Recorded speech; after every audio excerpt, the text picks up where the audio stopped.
Halo Sobat Vokasia, pada video kali ini kita akan belajar mengenai bagaimana caranya kita bisa membuat sebuah website yang responsif menggunakan CSS Flexbox. Agar kalian itu dapat memahami bagaimana caranya kita bisa membuat sebuah layout yang fleksibel dan adaptif untuk berbagai ukuran layar.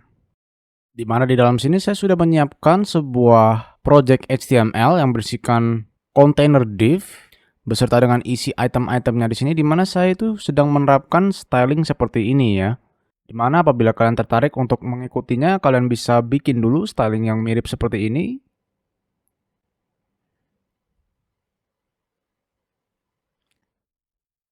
Dimana sekarang di bawah sini langkah selanjutnya yang ingin saya lakukan adalah memberikan fungsionalitas flex pada kontainer kita di sini ya. Jadi sebagai ilustrasi saja di sini saya membuat kontainer saya itu sebagai box hitam seperti ini, dimana di bawah sini saya ingin memberikan sebuah class styling dengan isi display flag seperti ini. Lalu kita lihat apa yang terjadi. Nah, maka sekarang item-item yang di dalam kontainer ini tuh yang tadinya dalam bentuk vertikal sekarang itu dalam bentuk horizontal. Nah, itu kenapa? Secara default, flex ini tuh merubah aksis atau arah tata letak item-item kita di sini yang awalnya itu vertikal menjadi horizontal. Nah, itu behavior defaultnya. Jadi dia itu akan mengikuti aksis atau arah utamanya yang secara default itu adalah horizontal. Lantas bagaimana caranya kita bisa kembalikan lagi ke dalam bentuk vertikal apabila kita masih ingin menggunakan flex di sini? Nah, untuk itu kita di sini di bawah sini kita tambahkan flex direction. Lalu isinya itu kita berikan kolom seperti ini. Selanjutnya kita lihat apa yang akan terjadi. Nah, maka sekarang dia akan kembali ke dalam bentuk vertikal di sini. Namun yang sebenarnya flex direction kolom ini lakukan adalah mengubah aksis atau arah utama dari display flex di sini yang tadinya dari horizontal ke vertikal. Jadi sebenarnya kondisi awal dari display flex ini tuh bukan kolom, melainkan dia itu row. Nah, maka dia akan kembali ke dalam bentuk horizontal seperti ini ya. Jadi untuk sekarang kita sudah memahami nih bagaimana caranya kita bisa merubah arah dari item kita di sini yang misal tadi dari horizontal ke vertikal dan juga sebaliknya ya menggunakan flex. Nah, sekarang saya akan mengajarkan kalian nih bagaimana caranya kita bisa menjustify atau mengarahkan item-item ini ke posisi tertentu dalam barisnya. Misal apabila kita ingin meletakkannya itu di tengah ataupun di akhir sini, kita tuh bisa menggunakan yang namanya justify content seperti ini, di mana dalam sini kita bisa set sebagai misal flag start. Nah, kalau kita save nih, dia tidak akan terjadi apa-apa ya, karena kan dia memang posisinya awalnya tuh startnya di sini. Makanya kalau kita berikan flag start, dia tuh tidak memberikan perubahan apa-apa. Lantas bagaimana apabila kita ubah start ini menjadi end? Nah, maka dia akan diarahkan posisinya ke ujung kanan dari kontainer kita di sini. Lalu selain flag start dan flag end, kita juga bisa menggunakan center ya untuk memberikan posisi tengah pada item-item kita di sini, dan selain itu kita bisa memberikan space between. Nah, supaya di sini kita dapat mendistribusikan item-itemnya secara rata dari ujung ke ujung ya. Makanya itu kita bisa gunakan space between di sini. Dimana selain space between kita bisa gunakan namanya space around ya. Dia itu kurang lebih sama dengan space between, tapi di sini kita juga bisa berikan semacam spacing dan jarak pada ujung-ujungnya di sini ya. Dimana selain space around juga kita bisa set space evenly yang dapat memberikan jarak atau spacing yang sama antar item dan garis-garis ujung kontainer di sini ya. Nah, dimana kalau justify content itu dapat kita gunakan untuk memberikan tata letak yang menarik yang searah dengan aksis yang sudah kita konfigurasikan di sini, seperti misal ini kan horizontal karena secara default display flex ini akan mengeset arah utamanya ke horizontal. Lalu selanjutnya apabila kita ingin mengubah tata letak posisi ini secara vertikal, yaitu berlawanan arah dari main axis atau arah utamanya yaitu horizontal di sini, kita bisa menggunakan align items. Misal di sini kita berikan flag start, kita save. Nah, pastinya kan tidak akan terjadi apa-apa ya, karena dia posisi start vertikalnya tuh memang di atas sini ya. Lantas apabila kita coba ke flex end, nah maka item-item kita akan diletakkan di bawah sekarang. Dimana yang pastinya kalau kita berikan center, nah maka keseluruhan item kita sudah terletak full di tengah di sini ya. Selanjutnya selain center di sini kita bisa berikan baseline seperti ini. Nah, dimana kalau kita lihat di sini sepertinya dia kembali ke posisi vertikal semula ya. Namun berkat adanya baseline di sini, isi dari keseluruhan item-item di sini, isinya ya berarti teksnya itu dia dipukul rata oleh konfigurasi baseline di sini. Sebagai contoh, apabila kita set item 1 di sini dengan styling text font size 1,5 rem. Nah, maka kalau kita lihat teks yang item 1 berbeda, namun dia tuh masih sejajar dengan teks item 2 dan item 3. Jadi sederhananya melalui align item di sini kita bisa mensejajarkan isi dari item-item di sini walaupun dia bentuk dari isinya itu berbeda-beda. Nah, jadi sederhananya seperti itu kegunaan dari align item baseline di sini ya. Kita ubah lagi saja ke flag start. Nah, hal selanjutnya yang ingin saya tunjukkan di sini adalah flag swap, di mana by default ya, item-item di sini tuh kalau misal kita tambahkan lebih banyak,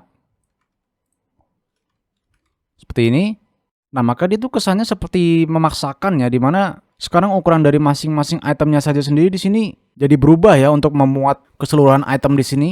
Nah untuk itu kita bisa menggunakan yang namanya flex wrap seperti ini, lalu kita set ke wrap. Nah maka sekarang posisi dari item-item kita yang sudah banyak isinya di sini menjadi tidak tabrakan lagi karena kita memberikan wrap supaya item-item di sini tuh bisa menggunakan baris baru apabila dia itu sudah tidak muat lagi dalam satu baris ya. Karena memang secara default flex wrap ini di set ke no wrap seperti ini ya. Jadi makanya dia berdempetan, tidak nge-wrap atau ngebungkus gitu ya istilahnya ya. Dimana yang pastinya berkat flexbox ini semua konfigurasi-konfigurasi flex yang kita lakukan itu sebenarnya itu responsif ya. Jadi kita tidak perlu melakukan apa-apa karena responsivitasnya di sini tuh sudah dihandle oleh display flex di sini, flexbox. Jadi kalau misal kita ubah windownya, maka item-item kita di sini dapat dengan mudah beradaptasi dengan perubahan layar ya, perubahan ukuran layar. Untuk mengubah tata letak item-item di sini yang secara default dia diletakkan di atas, kita bisa menggunakan yang namanya align content ya. Jadi kita ingin merubah tata letak posisi dari keseluruhan konten di dalam kontainer di sini.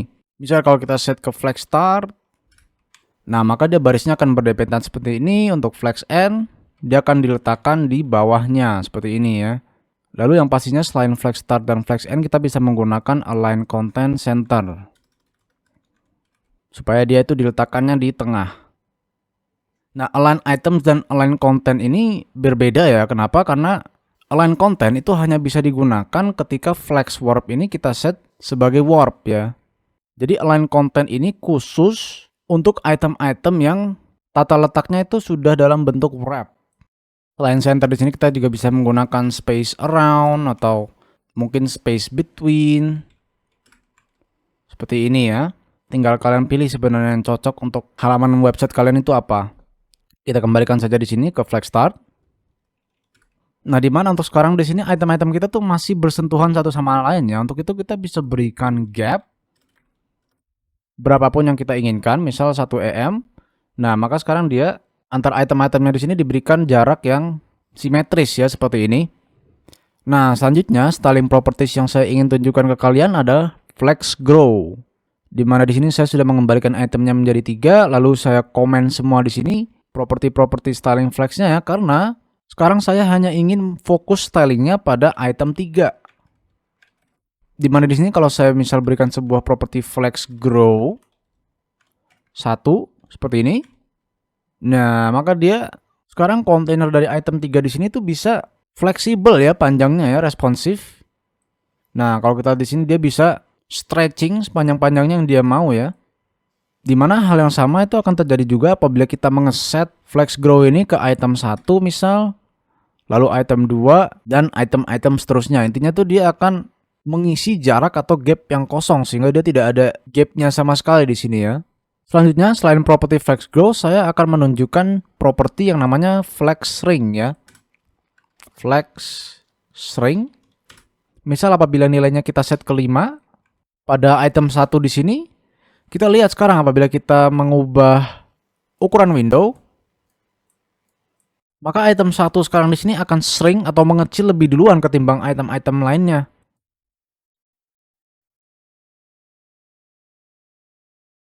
Jadi kita bisa gunakan flex shrink ini apabila ada suatu item yang ingin kita sisipkan atau kecilkan ketika mungkin website kita tuh lagi ditampilkan pada window yang lebih kecil seperti ini ya. Dan sebenarnya selain properti flex yang sudah saya tunjukkan itu sebenarnya masih banyak lagi yang bisa kita gunakan.